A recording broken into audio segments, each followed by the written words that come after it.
bôi te cả nên má ngày lại cả can kill the tree.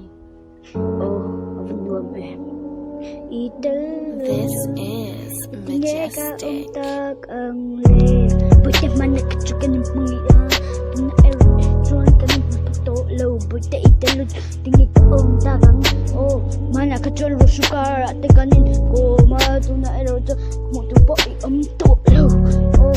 Oh, kan kileta sudah teka kan fiama kan fiam kuina itu vela kan vela ni lomi tuna erot mutu ri to low kan tinggi. Bụi tay itu tinggi ke mang tinggi vela em ni wasu lai tekanin tikam kusan moye bụi tay kan kileta wasu lai tekanin Hmangaihna Ruahpui anti mai la bụi tay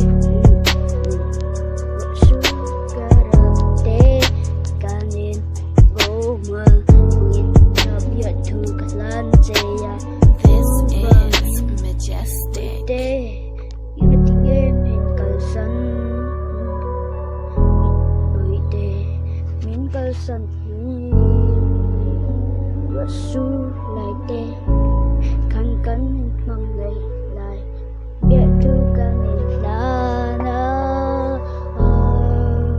bụi tay bị tu kanin lan lai tekan tu nak jadi mutu di to lawan ang jam siya to lawan mai tay itu kan siya asin bụi tay rasul kanin rasul aron supo yan Hmangaihna bitu kanin lan lai tika ka siya chua green asin bụi tay Hmangaihna bitu lan lai ka siya chua tekan wa rasul ya din Hmangaihna ruah kati mai green asin bụi tay kanin mule huna in nin na tiga umren la ka du asin masamin chik lawang nang juan kichu kala siya ng asin bụi tay kala siya ng asin kanin mule chuan kanin beleton niya Hmangaihna Ruahpui meka bụi tay ka Hmangaihna ka avaluam em Hmangaihna tu ka siya lai ka bụi tay talo chuan tung ya Hmangaihna Ruahpui meka